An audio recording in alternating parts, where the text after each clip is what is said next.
Well, hello, everyone. Again, my name is Monna Kashfi, and I am the Vice President of Content and Communications at Welcome.us. And it's my pleasure to welcome you to part 2 of the first 90 days webinar in our Creating Communities of Welcome series. Many of you here today have taken the ultimate step of being a welcomer by committing to sponsor a newcomer. You have connected with the beneficiary, completed all of the required paperwork, and the newcomer you are supporting has been approved for travel. That's a huge life-changing moment for you and the newcomers who will be arriving here soon. So congratulations. And some of you may still be considering sponsorship, but you are also in the right place. We hope what you hear today will help you make a decision about whether taking the next step to be a sponsor is the right fit for you. As you may know, sponsors not only provide newcomers with the critical financial support and other forms of support that they need in order to make the journey here to the United States, but they also play a crucial role in helping newcomers adjust and integrate into their new communities. And how you navigate the first 90 days of that process is really important. So that is the purpose of today's webinar.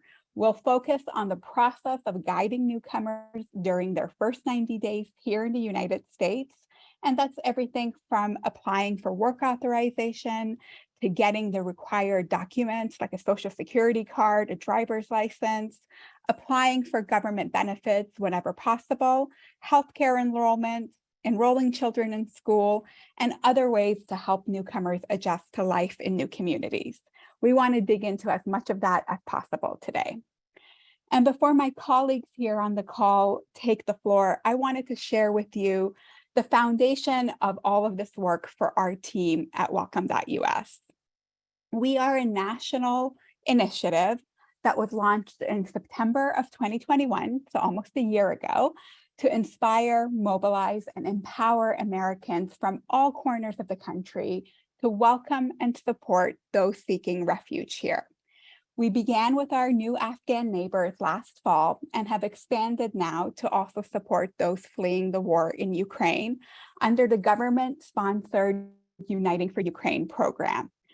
Our ultimate ambition is for every American community and the nation as a whole to have the resources and capacity to welcome more newcomers now and in the years to come. And I wanted to share that this mission is very personal to me because the refugee experience is my own experience and the experience that my family had when we were forced to flee our home in Iran in the late 1980s. I came into this role after a decades-long career as a journalist and content creator because I saw it as a privilege and duty to help this generation of newcomers rebuild their lives and fulfill their full potential, while also creating the space to celebrate and amplify the incredible acts of welcome that are unfolding in communities across the country. And today, I'm honored to be joined by our partners who are also very deeply committed to this work. Joining me on this call today are Nadia Mavrakis, Chief Executive Officer at Culturingua, Nandu Subedi, Director of Refugee Resettlement at Catholic Charities, Counseling and Adoption Services, and Kristen Wagner, Legal Projects Coordinator at Immigrant Arc. I'm going to turn the microphone over to them in just a moment, but before I do, I wanted to share a few housekeeping points for everyone to keep in mind. Today's webinar is being recorded, and the link will be shared within the next 48 hours on the Welcome.us YouTube page. The chat on the call is disabled. However, you can submit questions at any time using the Q&A function in the Zoom toolbar at the bottom of your screen. You don't have to wait till the end of the conversation to do that. So as questions come up for you, please put them into the Q&A box.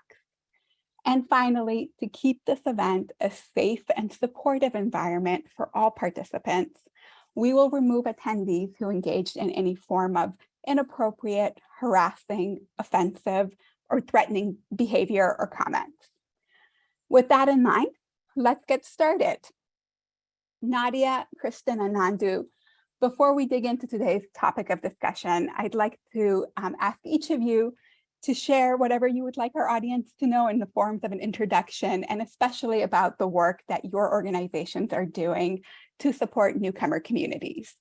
Nadia, I'll start with you. Thank you, Monna. Culturingua is a nonprofit based in San Antonio, Texas, and we focus on elevating the people and heritage of the Middle East, North Africa, and South Asia. And a lot of the work that we focus on is supporting new immigrant and refugee community members through basic needs for health and safety, belonging and civic muscle, and meaningful work and wealth. And one of the programs that we lead is called a Communities of Welcome program that pairs local congregations, businesses, and universities with newly arrived refugee families to support their integration and feeling of belonging in the community. Thank you so much. And can you tell us about the name, what the meaning behind Culturingua is?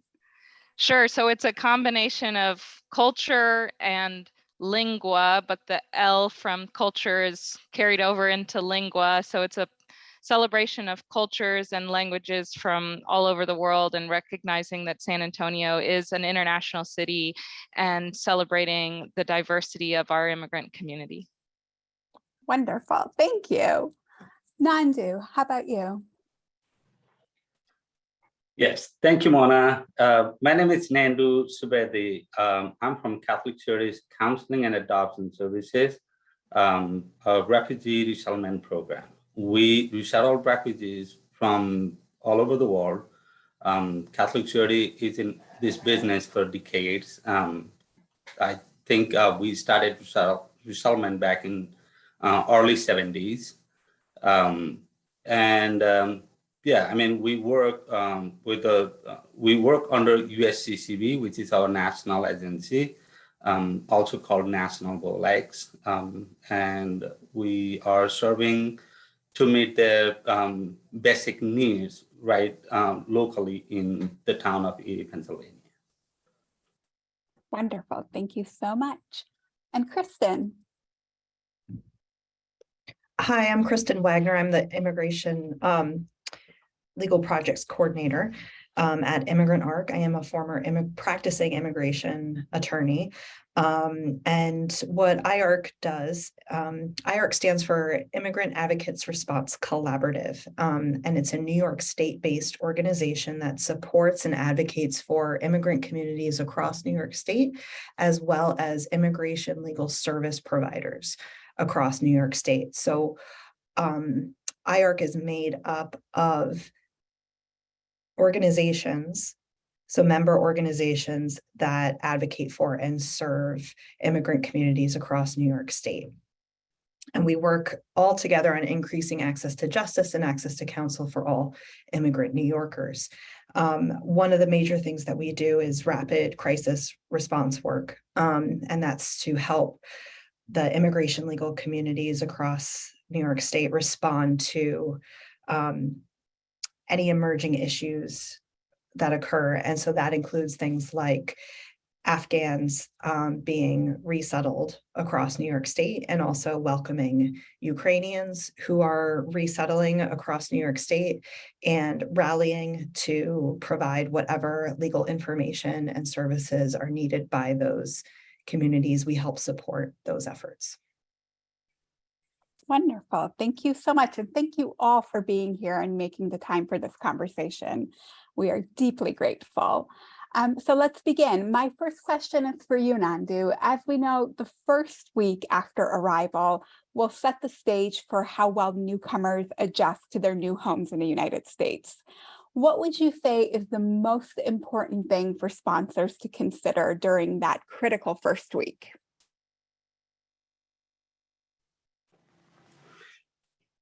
Well, the first thing is that everyone that is arriving at the final destination should feel a warm welcome. These people have gone through a lot of tremendous difficulties and issues and problems. The second of all, pick them up from the airport or the destinations, whatever the bus stop, train station, however they arrive in the local communities. picking them up from the airport, transporting them to their own apartment, providing some basic orientations about the housing, providing a warm and hot as well as culturally appropriate food for them, and helping around navigations, maybe from the second or third day, introduction of your town or cities, and then helping them with their clothings, appropriate, seasonal clothings. All those are very important for the people when they first arrive in town. Perfect. Nadia, is there anything you would add to that list? I would just sort of emphasize what Nandu said about creating a welcoming environment. So having perhaps home-cooked meals to either invite them over to one of the sponsor community members' homes or at the family's new home. You might consider finding a local ethnic grocery store that serves or that sells a lot of Ukrainian food, so then they can go and pick out foods that they're accustomed to, and making sure that they feel that they know who they can contact and that they have that warm connection with your sponsor circle, that they can reach out, if something comes up during that first week when you're not with them, so that they feel that they have that personal connection. Wonderful. Now, Kristen, in addition to that very crucial warm welcome and the points that Nadia and Nandu just laid out, in the first few weeks, there are also a few critical legal and immigration action steps that need to be taken under Uniting for Ukraine to make sure newcomers are meeting the requirements for humanitarian parole. What does that look like? So if they've come to the United States on humanitarian parole, they should have a lot of paperwork that they arrive with that will include a lot of really important information for them to keep track of and to follow. And so any instructions that are provided on any of that paperwork about any medical exams, vaccination requirements, and things like that, they should make sure that they take care of as needed. They may be different depending upon the individual and their own medical and personal background. So I can't really say X, Y, and Z are required for everybody because everybody's case is a little bit different, but their paperwork should instruct them on what needs to be done. And so it's important, I think, as a sponsor to make sure that they have their paperwork, they understand what the paperwork is for and what the paperwork says, and help them if they need to make doctor's appointments or other types of appointments or follow-up, help them through that process.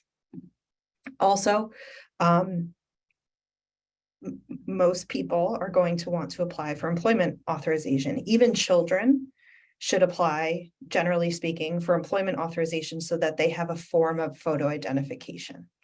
And so that is done through an employment authorization document application with USCIS.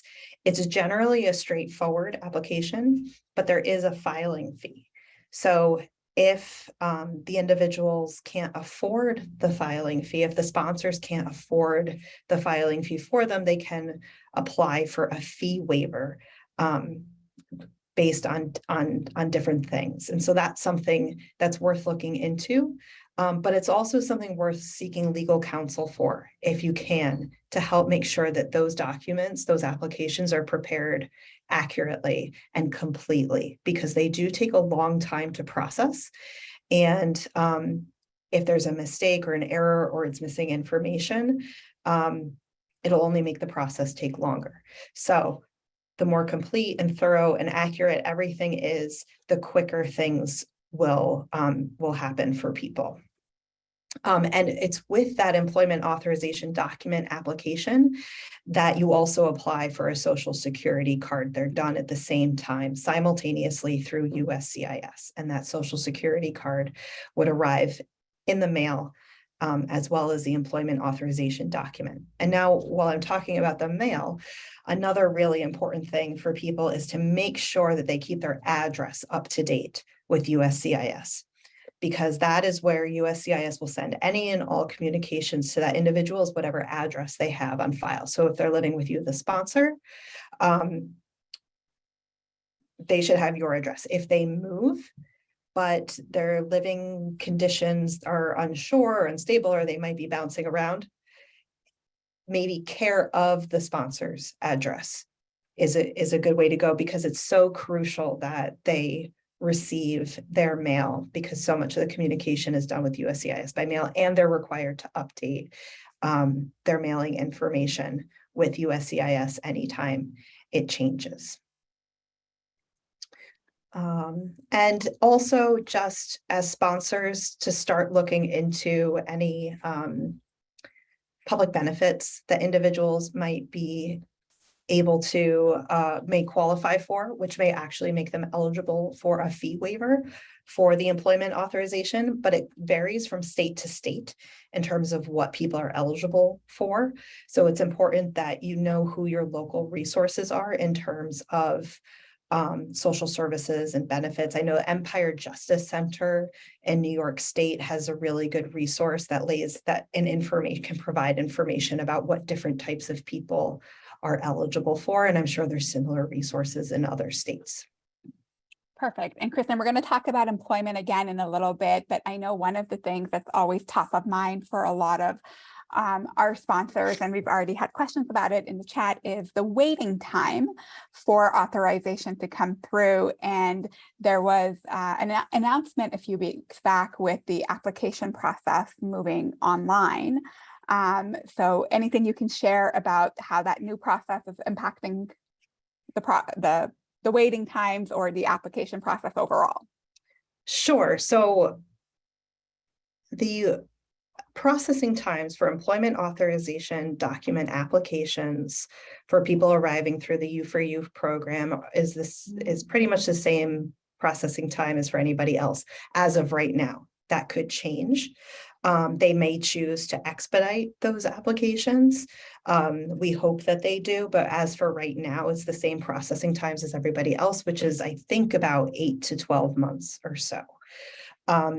If the individual can apply for their employment authorization document online, but only if they're paying the filing fee.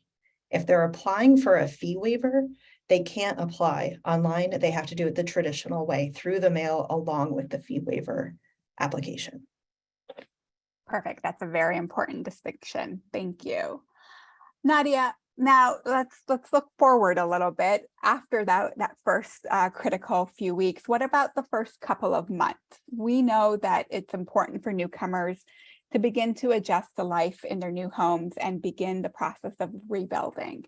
What are the next steps in this phase that are really important to keep in mind to make sure that that rebuilding goes well?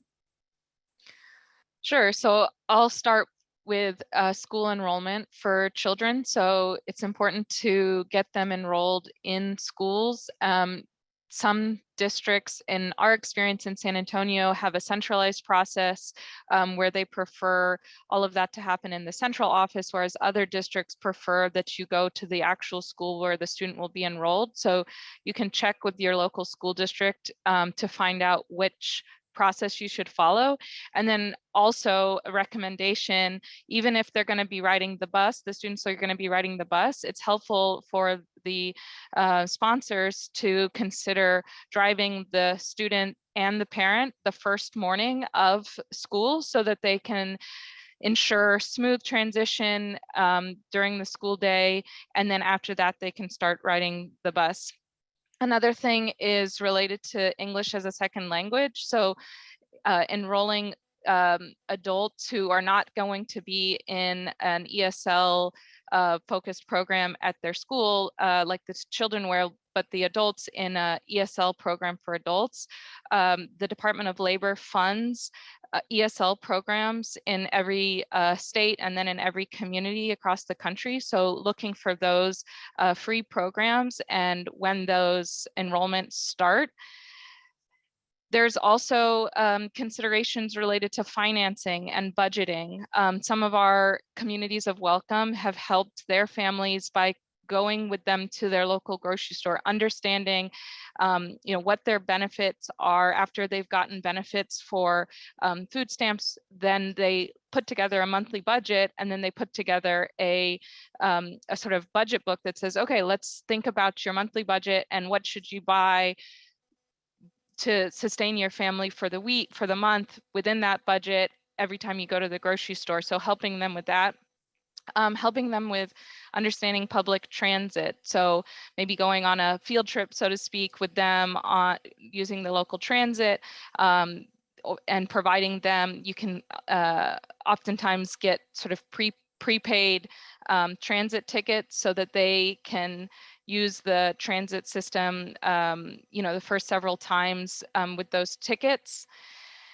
I'd also emphasize back to the point about welcoming, having bringing in broader community members or broader networks for either events specifically for your family. For example, many of our communities of welcome would host dinners that would bring in their entire congregation or their entire local office if they were a local business, and it would be a very welcoming time for the families to be able to interact with the broader community.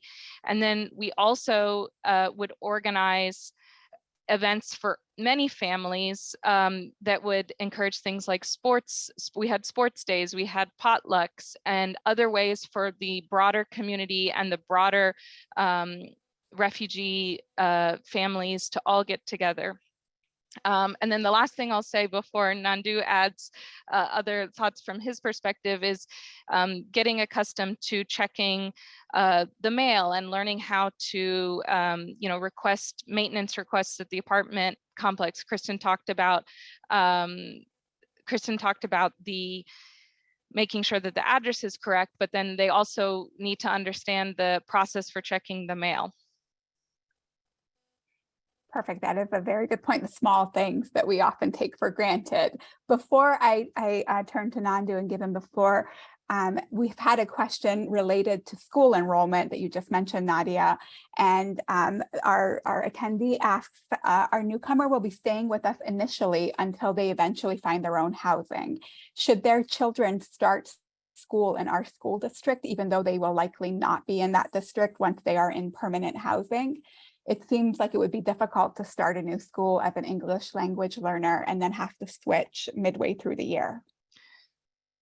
So that's an experience that many families experienced. So we worked a lot with Afghan newcomers, and because they would be placed in Airbnbs initially and then moved to other schools. And so I think that starting a system, starting to be in an ESL program is helpful to start to have structure to the day. I agree that it is disruptive to have them move to a different school system, but especially if the timeline, if you know the timeline and it's not too long, perhaps you say, let's just wait until they get to their permanent housing. But if that timeline is undefined, you might have them start in the school that's in where you're zoned, so that they can at least start that process. And then many of the schools in the school districts in San Antonio that serve the refugee community are very connected. And so, there's good opportunities to provide handoffs either between schools within the same district or even between districts that can enable them to sort of move from one school to the next. Great. And Kristen, can you, from a legal perspective, is there anything to consider there as far as school enrollments? Yeah, I just want to emphasize, I don't think I did enough before, how important it is to seek legal counsel as soon as, or even before a sponsee arrives. So you have somebody lined up to give you the appropriate legal information and advice that you need. And that's not just related to their immigration status, but also about things related to housing and family related things. And so it varies from state to state, community to community, what is required in your community in terms of enrolling children in school. I know that in some places, if a child is not enrolled in school, the parents may get in trouble for that. So I think it's really important that you look into your community, your area, and what's required of any child that lives in the area, because these children are the same. They're a community member and they should probably be enrolled in school. And so that's just to say, seek legal counsel of somebody from your area with, the necessary advice and information related to all of that stuff. Perfect. That makes a lot of sense. Nandu, one of the pieces of initial important to-dos that we haven't talked about yet is healthcare. What is important to keep in mind there and connecting newcomers with healthcare services and benefits? Yes, I mean, again, typically I came from a refugee resettlement background, so I might be talking generally about refugees, not specializing with the Ukrainian arrivals currently, or the Afghan arrivals. We did Afghan resettlement too, and we are currently working with the Ukrainian people too. So I will try to generalize the most common sense up here. Now, being all the Ukrainian, whether came through the Uniting for Ukraine or came through the southern border, despite of their admission status, everybody is eligible for the mainstream benefit from ORR, which is Office of Refugee Resettlement. So it is very important for everybody to know that all these Ukrainian peoples are eligible for public assistance benefit, healthcare benefit, and to some extent, to some capacity about a cash benefit, like other traditional refugees. So it is very important to get connected with those programs, first of all. Once they have their healthcare or the insurance from the benefit offices, they have to pick PCP. Look out for the PCP that normally works with refugees and immigrants, because they are professionals about the requirement, like the immunization requirement for school enrollment, the all other immunization requirement for your status adjustment, and so on. So I just want to quickly connect with the urban and rural areas where Ukrainians have been placed currently. And I also want to connect with the school enrollment here. A lot of places in major cities, where, especially in the urban areas, the school districts have like a set up ESL programs, and those might not be available in rural areas. Maybe some of the school district doesn't have an ESL program. So if Ukrainians have been getting resettled or sponsored around the rural areas, or even the suburb areas of each city, they might not have a best ESL program for their kids. I jumped on towards the education while I was talking about the healthcare, but I was trying to bring up the importance of being resettled around the suburb area, or in the places where there is more influx of immigrants and refugees. Because the benefits are streamlined based on to that capacity. So same with the healthcare. I mean, the healthcare settings are already aware of the newcomers. So they know exactly the process of treatment for these people. So likewise, I mean, the health insurance is much important. So get connected to that. And then that way you have a health insurance to get any kind of health treatment. There are some important, like the vulnerable cases that the people come in with, the extreme medical needs. I mean, to my understanding, like once they are eligible for ORR benefit, even if they are, if they have not started receiving the benefit from the assistant office, they still can seek healthcare.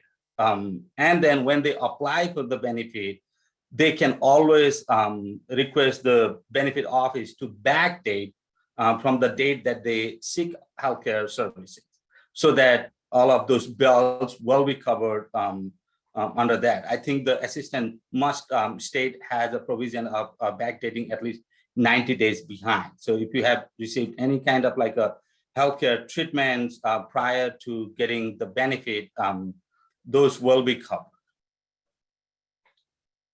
Perfect. Thank you so much. Now, Kristen, one more part of this, obviously we've talked about the benefits, and we've talked about, you know, making sure all of the immigration paperwork is in place. You mentioned employment authorization. What about the other forms of legal pieces of paper that we all depend on for day-to-day life here in the United States? What is the process, or how should people navigate getting ID cards? And a question we've gotten a couple of times already in the chat is about ID cards for children. Should children be applying for Social Security and state ID cards as well? Right. So every individual that comes from Ukraine, both adults and children, should apply for employment authorization document.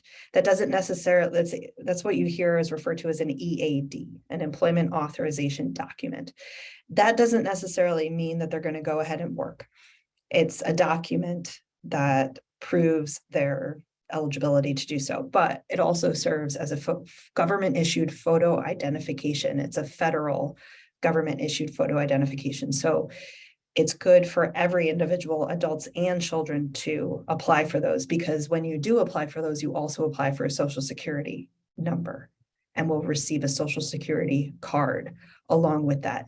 And that's really what's most important for the kids, I would think, is that Social Security number, so that they can get enrolled in various things and signed up for things. If your community does have like a municipal photo ID program, some places do for any community members just to have a photo ID. Nothing wrong with doing that.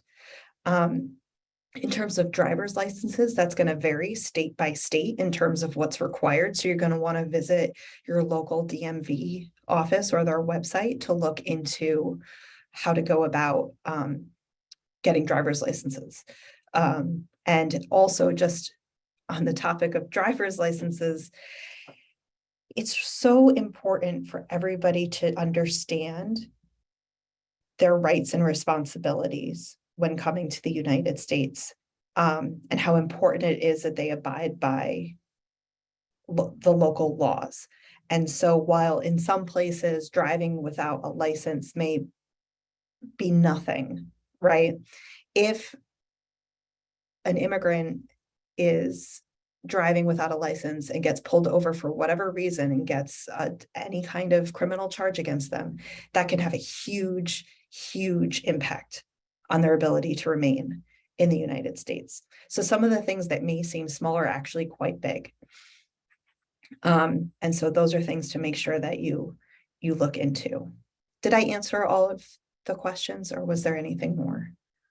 No, that's perfect. Thank you so much. And we'll circle back as more questions pop up in the Q&A box. I want to spend a little bit more time talking about employment. And you have all mentioned that is one of the key first steps. Getting the employment authorization document is a key first step. But Nadia, why is securing employment such an important milestone for ensuring the long-term success of newcomers within the communities? Sure. So employment really helps define and helps integrate newcomers economically into society. And it really can help them feel their self-worth and their contributions, as well as help them get on a path towards financial independence. And so and it's also important to help them ensure that they get on a career path so that they're on a not just enter a job that doesn't provide career advancement opportunities and wage advancement opportunities, but that they're on a career path that utilizes their existing skills and assets and helps them further advance their careers and their financial well-being, and help them build credit history and savings, and ultimately work towards asset ownership for cars and homes and other aspects to ensure long-term financial stability. Perfect. And Nandu, what recommendations and resources are there for sponsors to help guide newcomers through that job search process? Well, first of all, again, I mean, the job market is quite high right now. There might be employers who are calling the sponsor group or basically the resettlement agencies to see if there is any way that the newly arriving people can be placed at work. And there might be some employers who are also interested on a long-term service, kind of like a building relations. It is obvious. I mean, all of people are waiting for their documentation to start a job, definitely. But the more important right now is kind of like building up a relationship with more kind of like employers, local employers, so that as soon as people start getting a documentation, they will be connected with the job. The most important is I would recommend everybody to get connected with the resettlement agencies locally in towns. They have a better process of it, doing an intake, finding out building a resume, learning some ESL or employment-based curriculum. So that's kind of like a preparation while they're waiting for their documentation.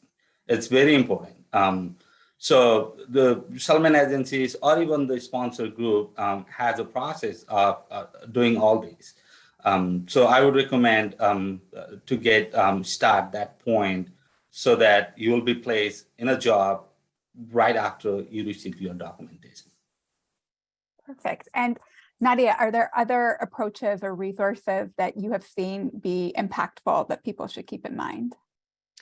Yes, a couple other things to add. So there's a network across the country of workforce boards that are funded through the Department of Labor and then down to every state level and then within groups of counties. So they provide job training opportunities. And so that's a great resource to plug into.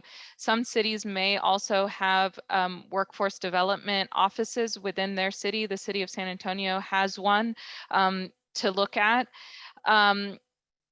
And also the connections, as Nandu mentioned, to employers. It can sometimes be helpful if an employer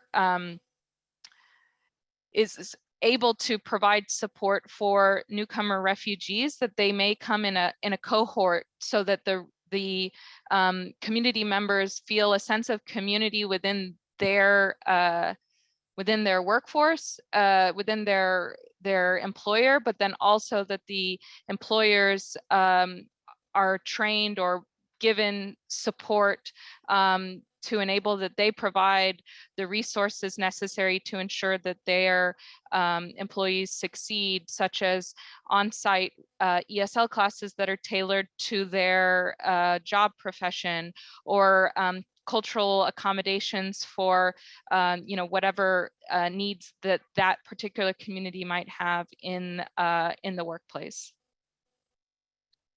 Perfect. And Kristen, before we move on from this employment question, we've had several questions in the chat now about the legal ins and outs of working.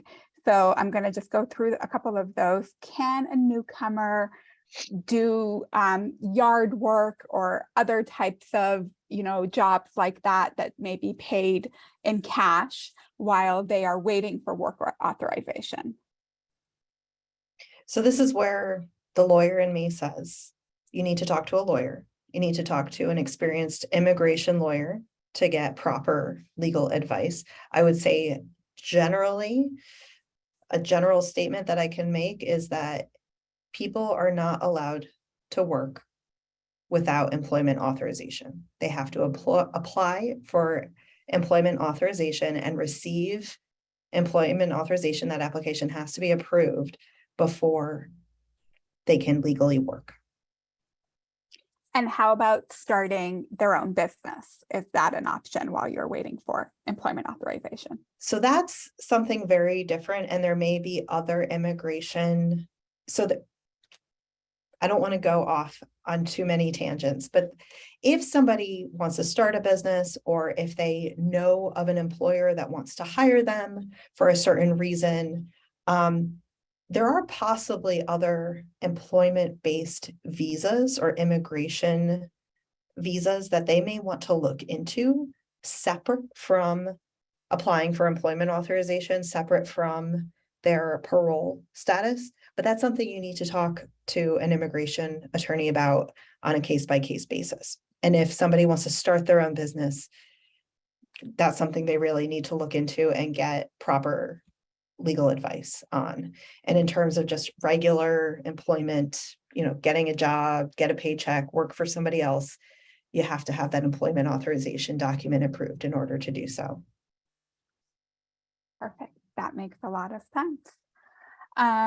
Okay, so I know we have a little bit of time left. I would love to be able to get through some more of these questions in that we've had come in through the chat. And if you have questions to everyone on the call, please continue to put them in the Q&A box, and we'll try to get to as many of them as we can.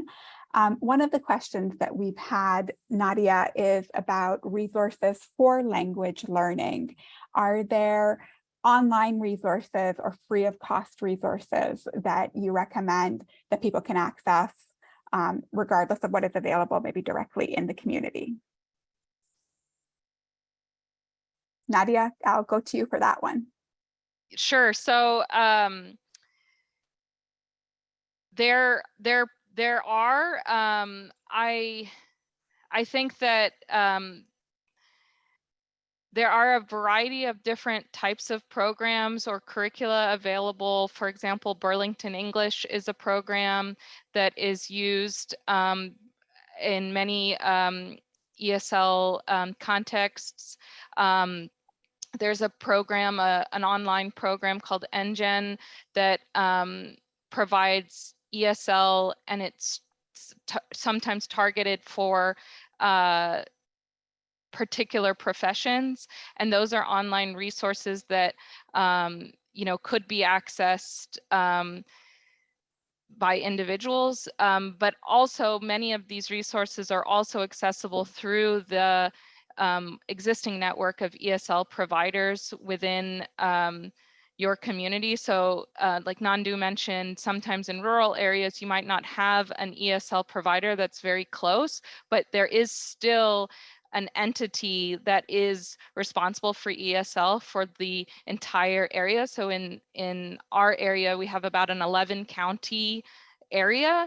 Most of the ESL providers are in San Antonio, but they are still required to provide services throughout that 11 county area. So there may still be resources that you can access free of charge by finding that hub within your geographic area, so that you can tap into the existing resources that are available.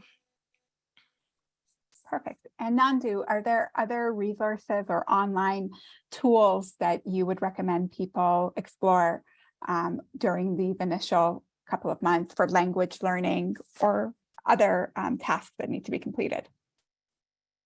Well, I mean, just because of the COVID reasons, a lot of institute that provide ESLs in your community has gone, I mean, the remotely doing the ESL program. So it is very important. I mean, a lot of those agencies are still either doing, virtually. I mean, they are doing virtually. So people can join those classes, get connected with those ESL providers locally. I mean, it's a lot easier to do it virtually. I mean, less efficient, I know, but it's still very, very important, and it'll work. I want to add something else, which is the kind of counter to that, which is also advocating for language access within your community, so it is important, of course, to learn English, but at the same time, it's also important to ensure that newcomers have access to interpreters and translated materials in their native languages. And many cities across the country have language access managers that ensure city resources are accessible. And so that's another resource to tap into while the newcomers are learning English, but at the same time knowing that when they go see the doctor, it's best that they're able to communicate with the doctor in their native language, for example. Yeah, and I think one thing I would add from my own personal experience with language learning and my family's experience with language learning is that those classes are really the first place where newcomers form community and can find others going through similar experiences to help with the social isolation that can be a part of it. So as Nandu said, the online courses are very convenient, but if there is an opportunity to be in the space with others who are experiencing the same journey, I think that makes a big difference beyond just the learning of the language skills. Perfect, thank you. And Kristen, we had a question about fiscal responsibility. So are sponsors financially responsible for the newcomer while they wait for employment authorization and can begin working? So my understanding is that is the idea behind sponsorship. That's what it means to sponsor somebody or a family, is to support them in arriving in the United States and supporting them through their integration into their local communities, which includes housing and their essential needs being met. So while in this case, I don't believe there is a legally binding contract that sponsors are subject to.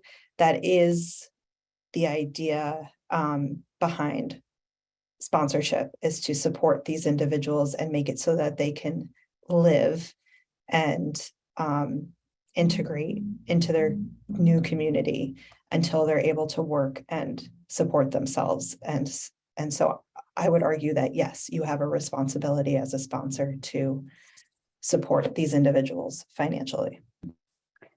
And Nadia, I know this is one of the things that communities of welcome and the community sponsorship model has been trying to provide support for. So can you talk a little bit about how groups are coming together to share those responsibilities, including the financial support responsibility?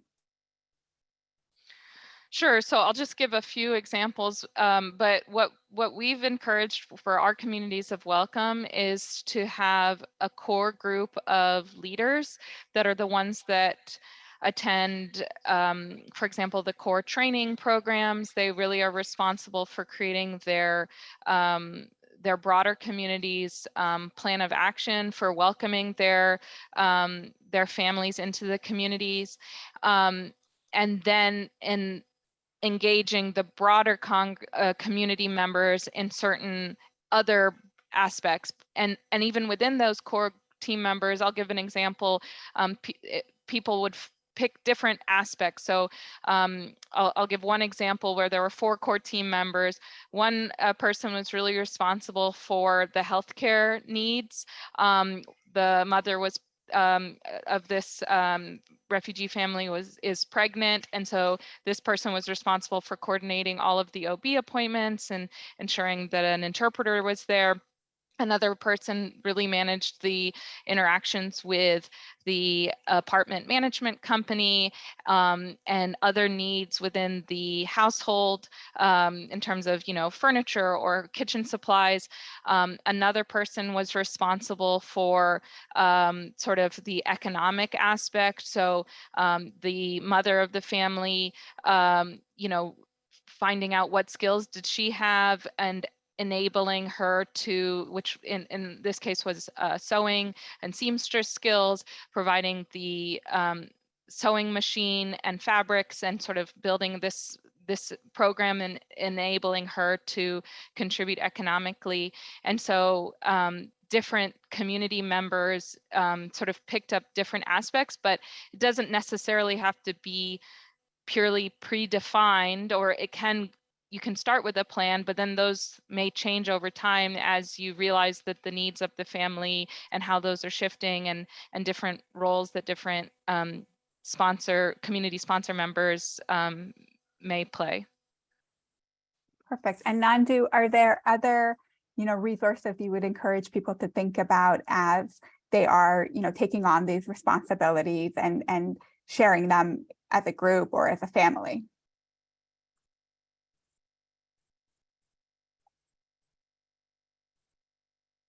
Oh, I'm not sure if Nandu heard me.